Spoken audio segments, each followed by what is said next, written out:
Hello and welcome back, everyone. Thank you so much for joining us at the Atlanta Photojournalism Seminar Virtual 2020.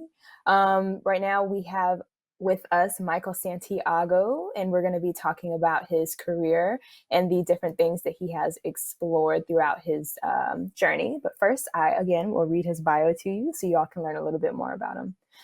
So Michael Santiago is a staff news photojournalist with Getty Images. He received his B.F.A. at San Francisco Art Institute and a Master's of Science degree from Newhouse School of Public Communications at Syracuse University.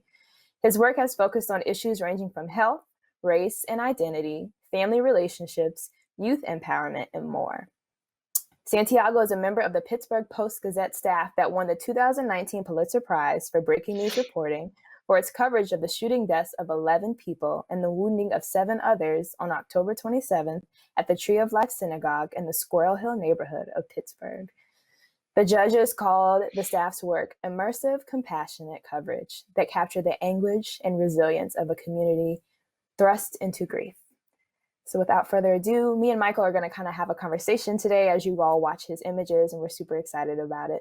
So Michael, we have heard a little bit about your background. Tell us how you ended up getting to the Pittsburgh, or before you got to the Pittsburgh Gazette, what was your background in photojournalism? Yeah, I mean, first of all, I gotta say that I gotta file a complaint to whoever had me follow Kari because that was some powerful stuff. Beautiful work, Um, yes. yeah, the way I started was like, I was always into art and photography. I was always into art when I was in middle school and high school, and then I started taking pictures when I got to high school, where I took my first photography class, and I fell in love with that. I never wanted to do anything else from there. And I graduated high school in 1998, and I tried going to college and it didn't work out, and I ended up dropping out. So I spent the better part of the 2000s just working, jumping from job to job, and I ended up getting laid off from one of the last job I ever held around 2009, 2010. And I decided to go back to school, and I picked up the camera again, and I went and I started doing art photography. Um, I started at community college. I got my associates, and from there I went and I finished off in San Francisco Art Institute, where I got my B.F.A. And I was studying. I loved making art photography, but I just didn't. I felt like something was off. So by the time that I got to my junior year, I ended up taking a class with Darcy Padilla, and it was called an art and activism class. And she's a documentary photographer, and she made me fall in love with that genre of work. And she showed me how powerful our images can be and what they can do. And once I started to do that, I knew that I had found my calling, and that photojournalism was what I wanted to do. But since that I was in an art school, I needed more education and more of a to learn more of, like, the background of how to be a photojournalist, and that's how I got to Syracuse. Awesome. And so took me into, you told me a little earlier, your first assignment was with the Undefeated Fellowship. Tell me about what you did for them. Yeah, so it was a portrait project about just loving being Black and loving who you are. I was photographing a back to school haircut event, and all the kids who got a haircut, I did portraits of them. And what I did is I made a little collage, and I posted that collage on Instagram. And Brent Lewis saw it, and he gave me, called me up. He was like, "Yeah, I love what you did with those portraits. Can you do that for us?" And right away, I started making some phone calls and started gathering of students um, who wanted to participate in this. And it was more about just loving yourself and just love, being melanated. I threw some music on in the studio, and I just I had these folks come through, and this is kind of like basically my entry into the journalism world. And had you worked with studio lighting before? What was that experience like? Or were you using natural light? uh yeah, no, this is all studio lighting. This is actually one of my first big chances to use studio lights. One of my professors is Greg Heisler, who's that everybody knows is a master Wow. portrait lighter. Yes. I learned how to use lights through, work being in his class. And, at first I was kind of like standoffish because I didn't want to use, I love using natural light, but he challenged me, to just be a better photographer and actually go out and do that. He wanted me to learn how to be a great in studio photographer, and then take that onto the natural world, and and incorporate lighting into it. Awesome. And I know Brent Lewis, I've never actually met him in real life, but I've communicated with him well, and he is a big component of getting Black and brown voices out there. So it's really great that you were able to work with him. So you Hmm. tell me about getting into the Pittsburgh Post-Gazette. How did that happen? Well, at first, when I graduated from Newhouse, I took a couple of fellowships. One in Arizona. I worked with the News 21 program for a summer, and then I went to DC, where I worked with the legal aid organization. And then once that was over, I came back to New York and I started freelancing. And I really didn't know too much about freelancing. I jumped in head first and really wasn't that successful. And I was having a hard time adjusting. And Mm-hmm. this was actually one of the first assignments that I took for BuzzFeed magazine in Troy. Um, the story revolved around policing in that area. But yeah, I mean, I wasn't really too successful freelancing here in New York, and luckily there was a position that opened up at the Pittsburgh Post-Gazette, and at that time the managing editor had reached out to Mike Davis, who was the Alexei Foundation chair at Syracuse, and he reached out to me asking if I was interested in doing it, and I mean, I immediately jumped at the opportunity because I wanted to stay in this business, and like I've never really worked for a newspaper. I haven't had any Mm-hmm. internships with them, so I didn't know that aspect of what it was like. So I immediately jumped at the opportunity to do so, and I honestly think that it was one of the best decisions I've ever made. Awesome. Real quick, I didn't mean to jump over these BuzzFeed photos. Tell me a little bit about It's what all this good. assignment was. Yeah, so the story revolved around police in Troy, and it was one of those things where um the writer, he was looking into how black people are policed in Troy, and it was basically revolved around just people, like having the cops call them just for being black. So one of the things that I did is that I looked through all the a lot of the instances where police use deadly force against black folks, and I went to those areas and I photographed those areas, photographed what I saw. It was challenging because like it was basically like, hey, just go to Troy and go out there and just explore. And I really didn't have too much direction, so I was like, all right, how can I do this? And I just started researching, what the instances that happened out there, and I went and pretty much try and put it off as best as I could. Awesome. So I'm gonna go back twice. That is something that a lot of young photojournalists deal with. They're like, "Oh, I have an idea. Go illustrate it." So I think you did a good job Hmm. in doing that. But that really Thank you. helps you grow because it is hard to be like, "How do I make this idea that someone has come to life when the thing is not happening?" So that's great. So I clicked ahead a little early, but this Yeah. is this is at Post Gazette, This or is what in are we? this is in Pittsburgh. This is in Pittsburgh. This Okay. is like one of my favorite images of me when I'm out working. Hmm. One of the things that really annoys me is when I hear people say that the community doesn't care about the community. They don't care about the so-called black on black crime or whatever. And that's absolutely not true. This instance right here is community gathering and blessing a corner of North Braddock, which is a neighborhood outside of Pittsburgh.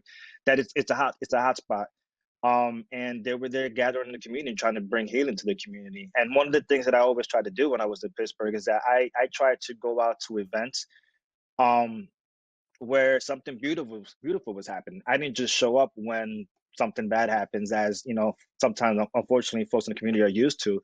And so this is one of those events where I made sure that I was there. I was the only, I want to say, um, journalist who was there covering this, and the people there really appreciated that, and that's how you start to gain the trust of people when you start doing things like that.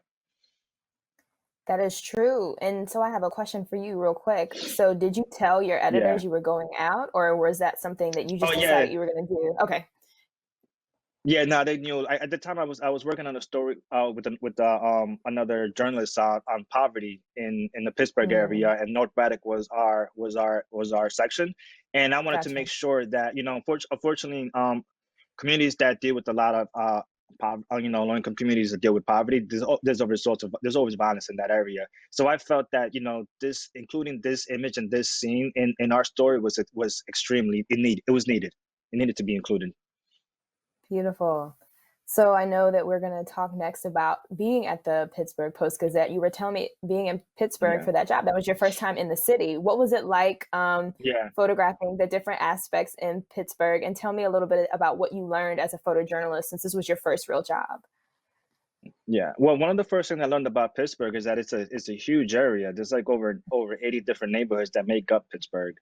So I spent a lot of time just driving around and trying to get familiar with the different neighborhoods. Now I don't even think as much driving around as I did. I never really got a full grasp of what the city was like. Mm. And one of the misconceptions I had when I got to the paper was that that I thought that every assignment I had was going to be big, grandiose assignment. It was going to be exciting. I was going to go here, and I was going to go there. And that wasn't necessarily the case. A lot of stuff that I was doing was a lot of community-based assignments. So I was showing up to different things. And in those small, quiet assignments, I feel that made me a better photographer because, one thing also is that I learned how to use different lenses. Um, but at the same time, I didn't need to make a lot of those quiet moments, so, those so-called boring assignments. I had to make them look as best as possible and exciting as I could. So that's one of the Mm. things that I learned, and I really appreciate about, working for a newspaper, that I got opportunity to do that, to grow as a photographer.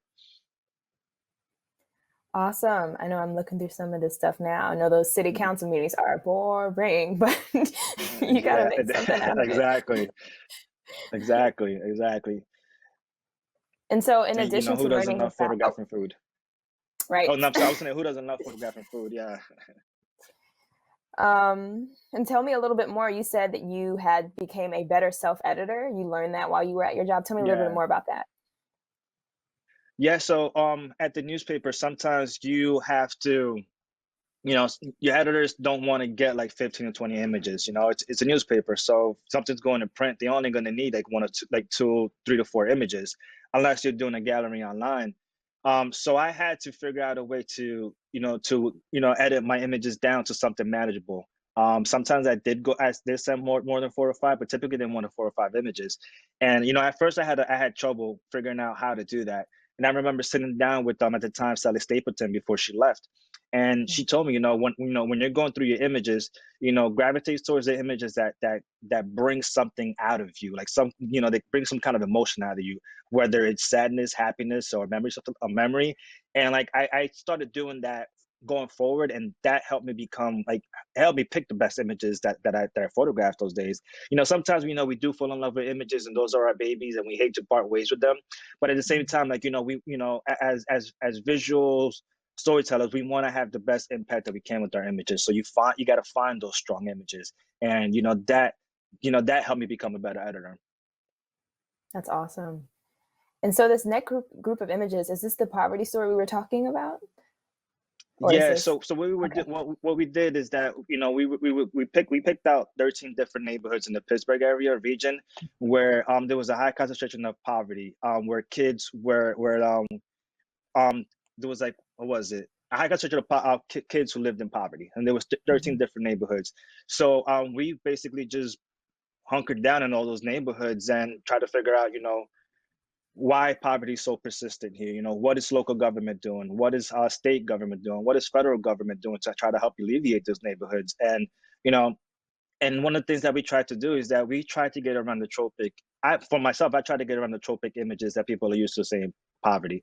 And the journalists that I was working with, we tried doing that as well. So we went to, our goal was to find the people who were, who were doing it, who were working.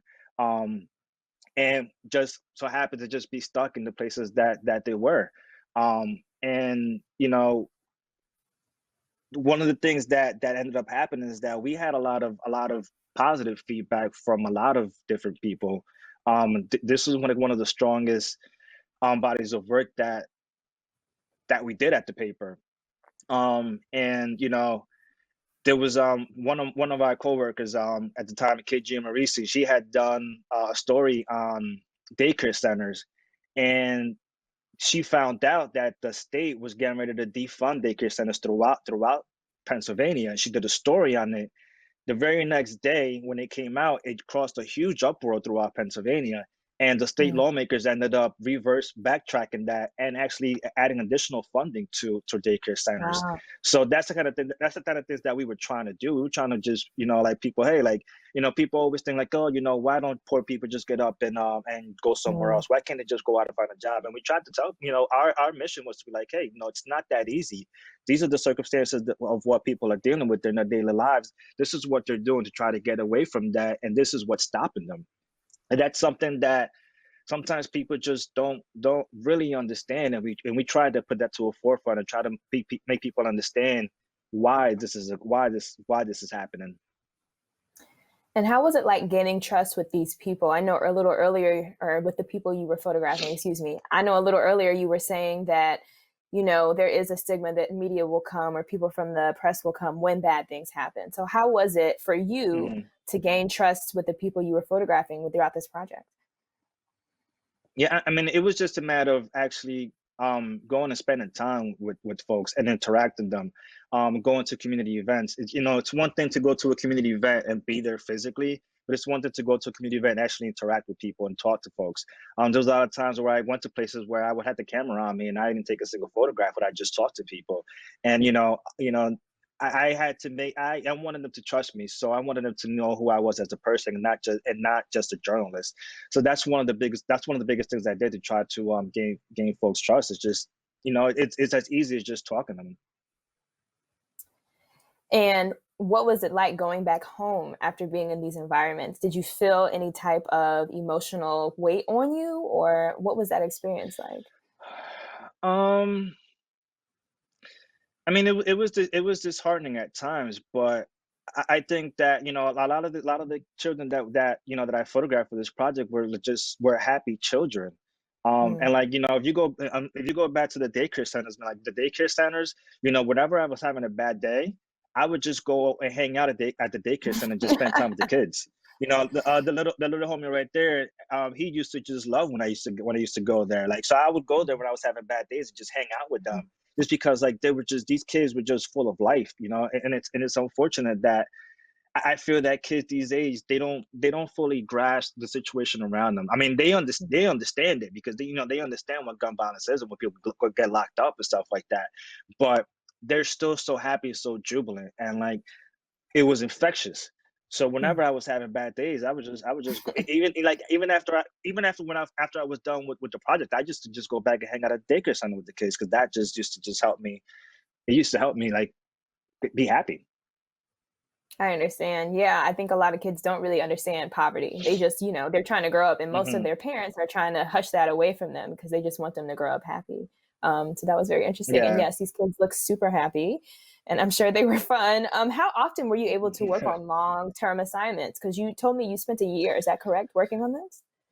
Yeah, and that was the last time we were able to do that. Mm. I think once we had different management at the Pittsburgh Post-Gazette, they really weren't too keen on long-term projects. I remember the last thing we did was we did a project on um, the Matamoros border in Mexico. There was this one young lady who gathered supplies and brought them to refugees at the border, and that was the last big project I worked on there. Once we had different managers at the paper, they just weren't too fond of long-term projects and investigative projects. So that's when I knew that was coming down, when we were no longer going to do that. That's when I knew that it was time for me to get out of there, because that's what I love to Mm. do. I love those kind of stories. Yeah, and you were telling me earlier that you are interested in learning about the cause that made the effect. I mean, can you explain that to me? What does that mean? Yeah, I mean,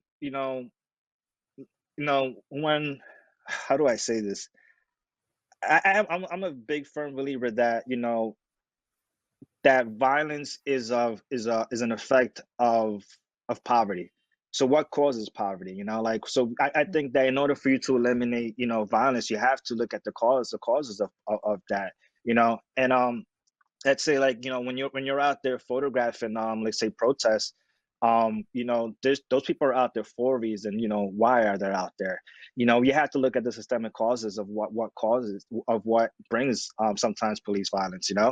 um One of the things that happen when you're out there covering Black Lives Matter protests or protests against police violence, people get hung up on the actual protest and not the reasons why they're out there protesting.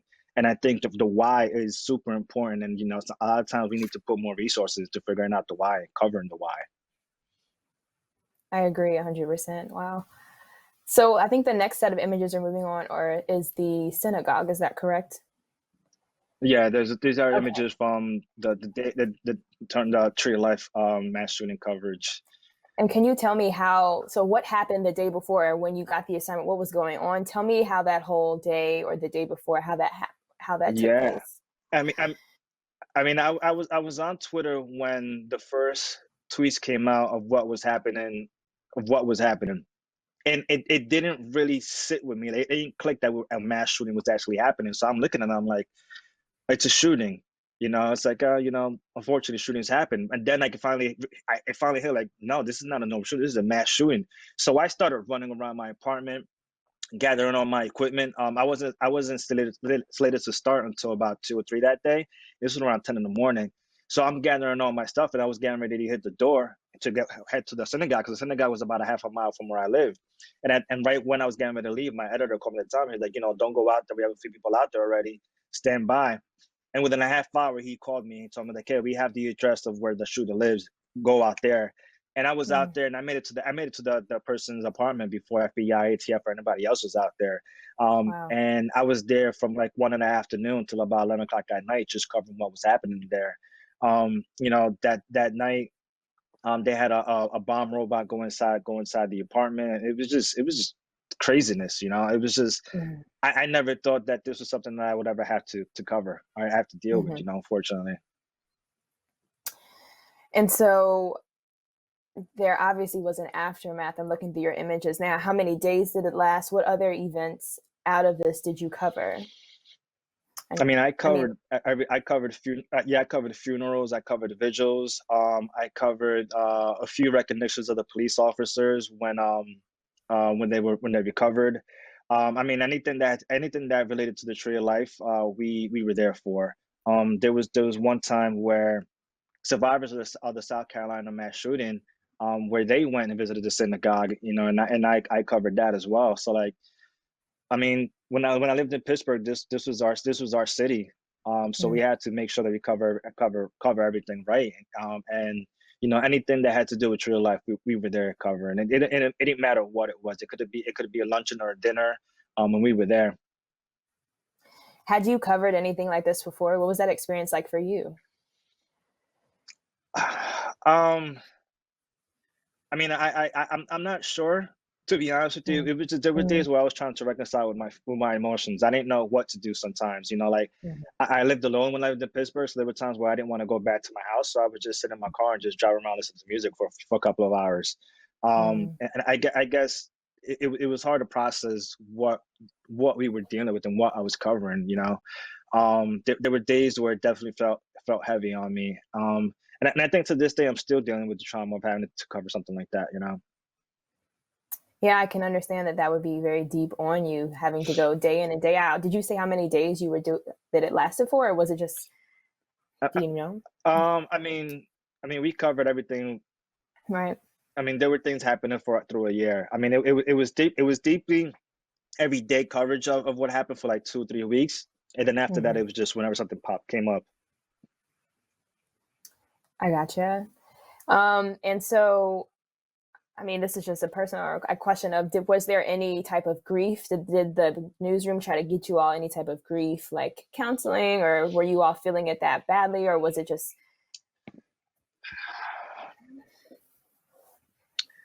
I Sally Stapleton was there at the time, and I think she did her best to try to get us stuff if we needed it, and it came I from gotcha. her. It came from anybody else. Mm. Yeah, So she really cared about you all. That's awesome to yeah, hear. she did. She did. Yeah. Um, and so I believe the next group of images are, is this feature hunting? Is this what we talked about? Or, No, this is a COVID oh, this coverage. is So this all is of, pretty much what I okay. saw. Yeah, this is what I saw and experienced while covering COVID. And it was basically an empty Okay. city.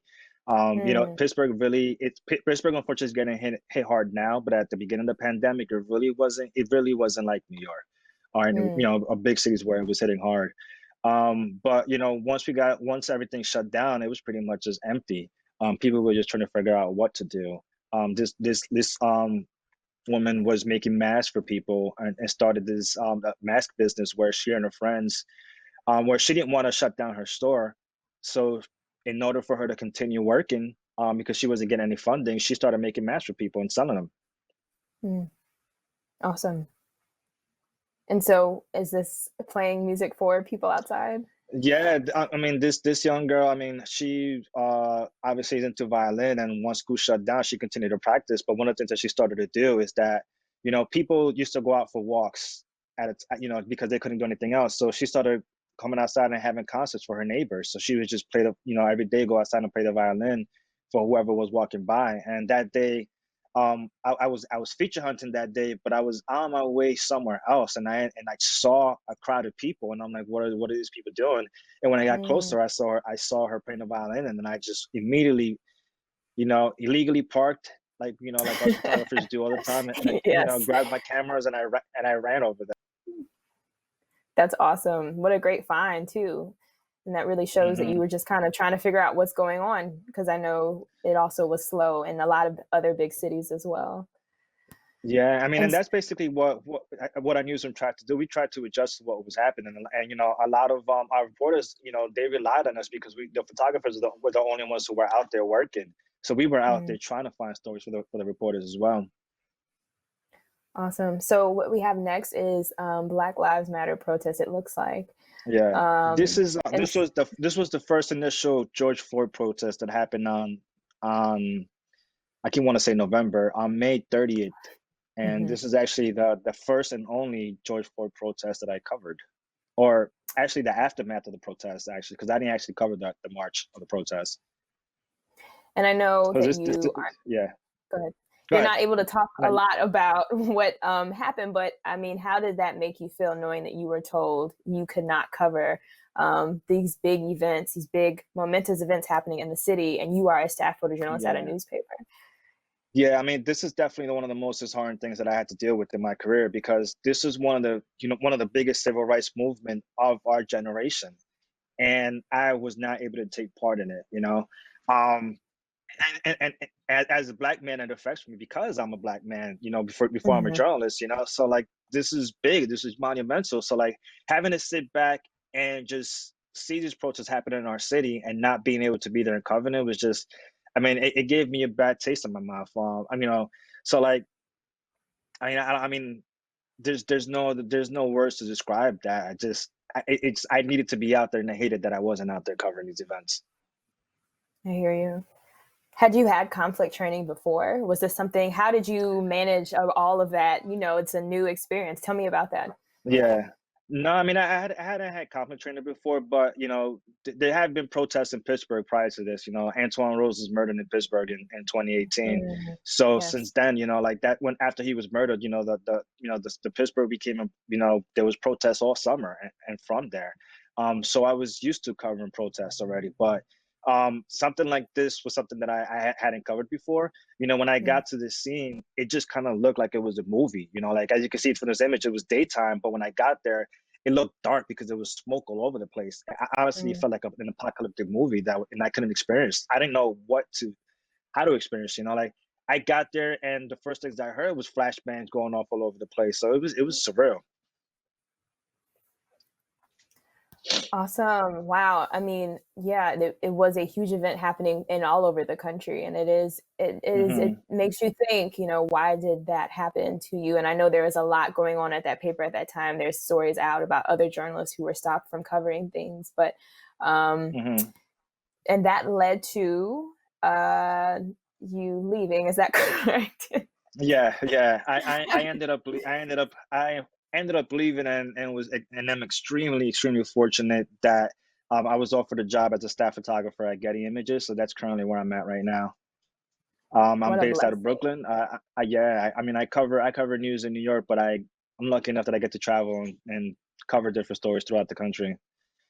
Yes, and so what we're about to come up on is John Lewis's funeral that you were able to cover. Let me go back Yes, one. this is actually Thank where me and you first met in person for the first Yes, time. this is true. I think we were both taking a picture of something. You were like looking at me. I said, I Yeah, think, but I don't know. I'm gonna keep going. Yeah. yeah. Um, So tell me about this experience. You know, you come from just covering a Yeah. small city like Pittsburgh, and now you're out Mhm. covering the entire nation. What was it like to be able to be given this assignment at this time? Yeah, honestly, I was extremely nervous, and mostly like I was nervous because this is a national story, and this is everybody was going to see this. So I was afraid that I was going to mess up. And Mm, so I was hard on myself the very first day. I didn't really like what I didn't really like the coverage that I did. I didn't like my images, and our our my boss Pancho, like I hit him up and I told him all of that, and he was just like, just slow down, take your breath, take mm, in what you're photographing, but also realize why you were there. This is the reason mhm. why we hired you. We hired you because you're a great photographer and you have a great eye. Like go out there and do your thing. And after he said that, I just kind of slowed down and just took in what I was experiencing and just made the images that I made.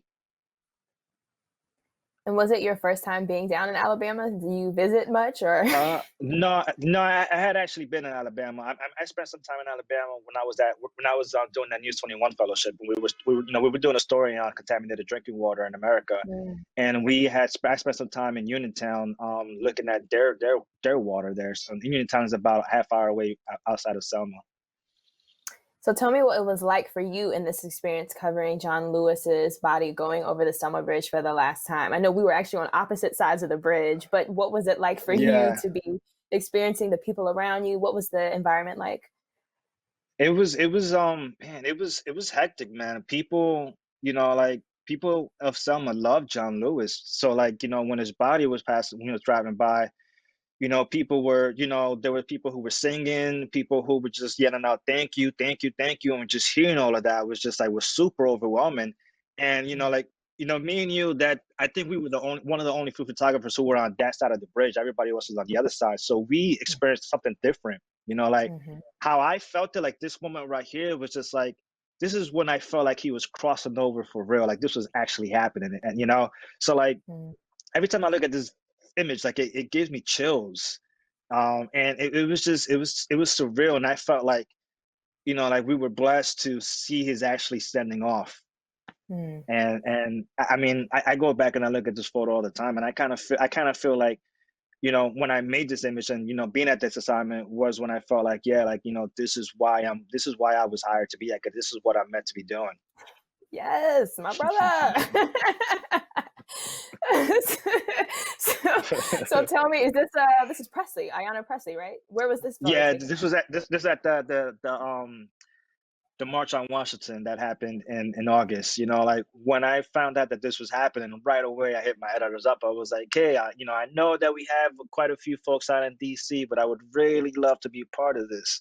And they not only did they, allow me to be part of it, but they gave me the main lead at that day, and I was a pool photographer. So I was Wow. up at the steps and covering from that angle.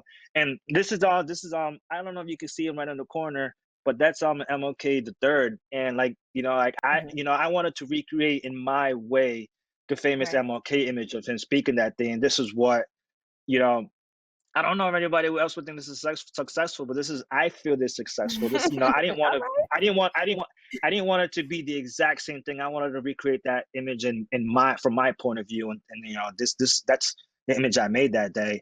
And it was powerful to be there, and see a lot of unfortunately families who have dealt with losing loved ones to gun violence. That day actually, I became decently close with Antoine Rose's mother, and she was there that day, and I saw her, and the first time we had seen each other since I left Pittsburgh, and she was excited to Mhm. see me. So Wow, it was a real powerful day. that's awesome. Yeah, there were a lot of big speakers there. I mean, it was pretty tightly packed, and this is during COVID. Did you wear your mask? How did you try Yeah. to maneuver that?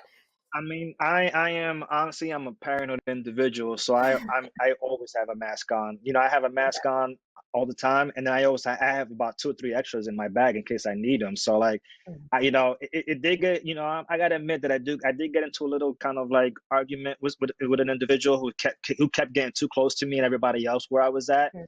And, Mhm. and at that point, it was nothing I could do because everybody was there, and did get a little. I did get worried a lot of times because people weren't Mhm. wearing masks properly, so that was bothering me. Like, and Right. I have a pre-existing conditions, so like if with my lungs at that, so like if I catch COVID, it's not going to be good.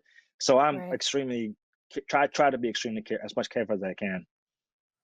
I understand. Yeah, I know that can be, being in those big events, especially during this time, it's like, how do I try my best to protect myself? And I think you just really have to be Hmm. vocal about your surroundings and your perimeter. So I understand that 100%. All Yeah. right. So these next group of images, I believe, are from when you went to Louisville, another city. Is that correct? Well, this is actually Rochester. So in Oh, Rochester, there okay. was Daniel Prue was died in police custody. I think a few months before George Floyd did, and the city, the way that it looks like the Mm, city pretty much covered up his death. And then the brothers, Daniel Prue's brother Joe, he fought for a while to get a copy of the body cam footage, and once him and the lawyers finally got it, they released the video.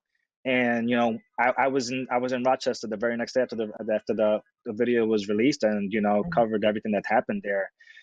And at the time, the city, when this was happening, the whole country was already dealing with protests happening due to police violence. And one of the things that I experienced there was the folks who were out there protesting being met by police violence. mm, There were at least the first 3 days we were there where within minutes, police started firing tear gas and pepper balls at people. mm, And it did not matter who you were; everybody was getting shot. Like mm, there was one day where they trapped everybody on the bridge, and they just pretty much unloaded on everybody. I mm, saw TV news cameras. I saw tear gas being shot at them as well. Like I still have a mark on my on one of my legs from being shot by one of the pepper mhm. balls. And these are actually images from after that is images from Louisville. But Right. I mean, I remember one day. I remember one day that there was an article that came out that said, "Oh, 10 police officers were hurt," Mm, but then also there was hundreds of protesters who were hurt, and that was reported. So like it was wild. And to this day, like there's people still on the streets protesting in Rochester. mhm. And so so we went from Alabama to DC to Rochester, New York, and now we're going to Louisville. Is that correct? Yes, these are And these images from images. Louisville.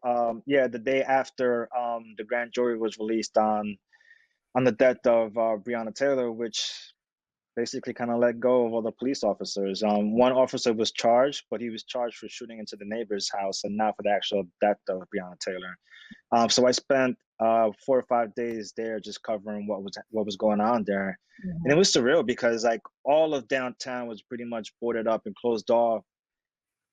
As if folks wanted to burn the place down, and that really wasn't the case. People were out there mm, peacefully marching. And like just like in Rochester, there were instances where the protesters were met with police violence. There was a church who became a safe space for protesters, and the police weren't supposed to go after protesters who were there, and there were a couple of nights where the police, you know, were arresting folks at the church. They were waiting for them to leave, and they were starting arresting them. So I don't know. I mean, it's just wild to me that people are out there protesting folks being murdered mhm. and police brutality and still being met with police brutality. It was just Yeah. it was surreal to see. And one of the things that I can say about some of these protests that I covered is that it's not just black folks who are out there protesting. There's a lot of white folks who are out there also. There's a lot of kids who are out Mhm. there. There's a lot of elders who are out there. There's a mixed bag of people who are out there actually finally protesting. And so I have a question for you. When you go to different cities to cover these events, I'm assuming, and tell me if I'm wrong, that you're going to cover obviously either the march or the protest, but do you also try to find different, maybe smaller stories while you're there? Or is it just a If I focus? can, I do that but for the most part, I'm just focusing on what's happening there. Excuse me. Like in Rochester, while covering the protest, I was also covering a lot of the press conferences that the mayor and the police chiefs were having. But for the most part, it's in my coverage has just been the actual protests. Okay.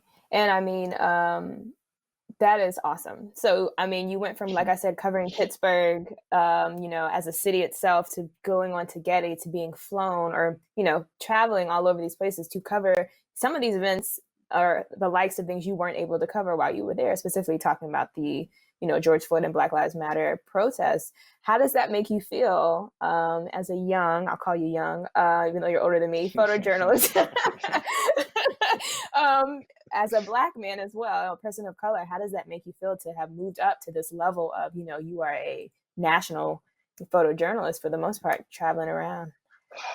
Yeah, I mean, I'm still. There's days where I'm still like waiting for the rug to be pulled from under me, so to Mm, say. Like, I mean, that imposter syndrome is never gonna go away for myself. So like, yeah. there's days when I'm like, damn, like, where I'm like, yeah, like I'm here. This is what I wanted to be doing all my life. Like I'm this is what I worked so hard for. But then I'm still waiting for like, damn, like when am I gonna Mm, get kicked out of here? And it's a great experience, like, to be, a Black man covering these national issues and to have my voice and my point of view in these images out there. It's an incredible feeling. Like I said earlier, when Pancho hired me, he said that, he hired me for my vision and for my point of view and how I see the world. And he's mhm. given me the opportunity to share that with the world, basically, because my images sometimes they do cross the pond and hit Europe sometimes and China. So Yeah, it's a great feeling to have to be able to be in this position. that's awesome.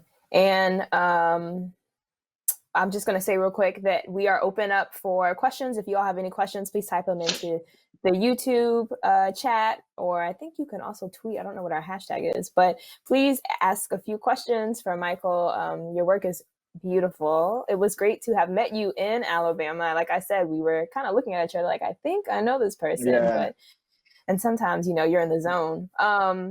yeah. And, But and then yeah. we had that moment on the bridge where you were like, "Get out of my light."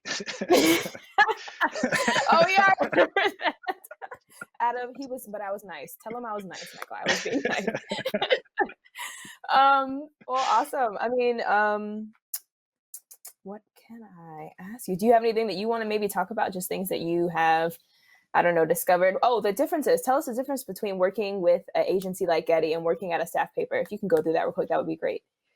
Yeah, I think one of the biggest images, one of the biggest differences is that, we are a wide service. So sometimes, my images months from now can be used for something. So when I go out and photograph different events, I try to think of images that I can make that are kind of like general stock images that'll just sit there. And I've seen it happen when like I take a photo and then 3 months down the road of that photo can be used all over again. So I try doing that. I think differently. And also, Mm-hmm. like I said before, sometimes with the paper, they only want 3 or 4 images. Now Mm-hmm. with Getty, I can submit more than that. So one of the things that I was doing in Rochester is that, sometimes news organizations want to use the violent images for protesters to describe what was Right. happening, So Right. one of the things that I was doing is that I was submitting images of the clashes between police and protesters, but I was also submitting images of the peaceful protests. And one of the things Right. that I started to see is that a lot of the places that were using my images were using the peaceful protests. Mm. So that's one of the opportunity that I have. Like, I have opportunity to do those kind of things. If I was at the paper, they will might only want to see like the clashes between the police. So now I have opportunity to kind of just help to bring that narrative of what is actually happening out there. So that's Mm-hmm. one of the biggest things. I gotcha. We have a question here from Christian Cayley. Hey, Christian. He says, are you working on any personal project at the time? Do you even have the time? I mean, it's been quite some time since I've gotten an opportunity to start a personal project. I mean, a lot of people know me from my Black Farmers Project. That's something that I still want to go back and do. I'm trying to Mhm. find a way to incorporate that into working with, being at Getty. So I do want to go back and do that. There's another project that I want to work on Dominican immigrants in New York City, but I haven't I do have the time, but I'm still trying to like settle back into New York City and trying to find my footing Mhm. here. Yeah. So like at some point I am gonna get back to doing personal projects because that's like where my first love is. That's how I started in this business and doing those kind of stories. So I do want to get back to that, but right now I don't have anything that I'm working on. I gotcha. I mean, and we are in a time of, everyone says, unprecedented time. So there's no push. We have another question Yeah. coming in from Sue Morrow. She says, Michael, you mentioned several editors and how they have helped you. Can you talk about how editors can be supportive and help photographers grow and work independently? Great question, Sue. Um, I mean, Any give thoughts? people hire folks. That's one of the big Mm, things right there. Sometimes, like one of the, I mean, I don't want to generalize and say because I don't know this, but sometimes editors do tend to have their favorite photographers that they want to work with. right, Just right. expand that list and hire and give people the opportunities. A lot of people, we all have different visions and we see the world differently.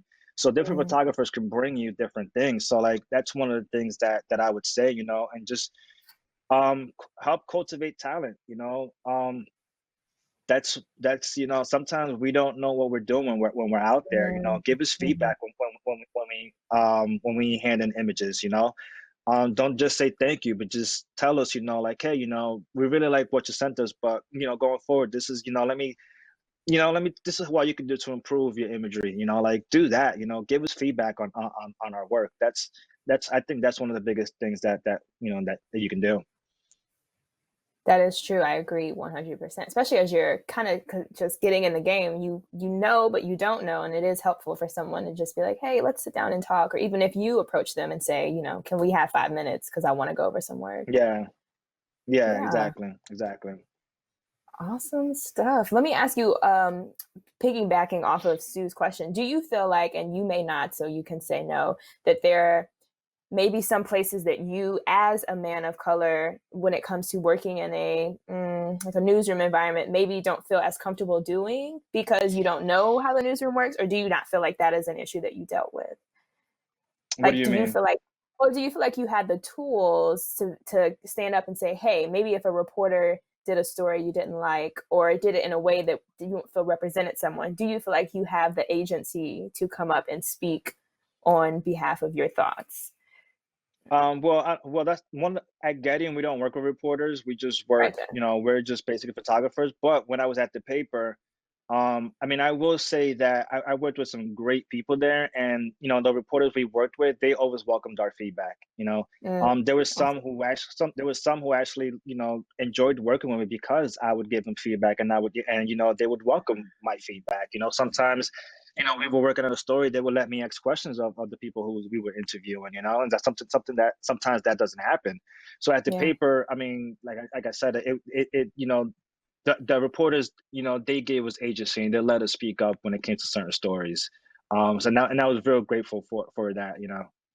That's But awesome. at Getty, it's just, we pretty much run everything there, and we don't work with reporters. I gotcha.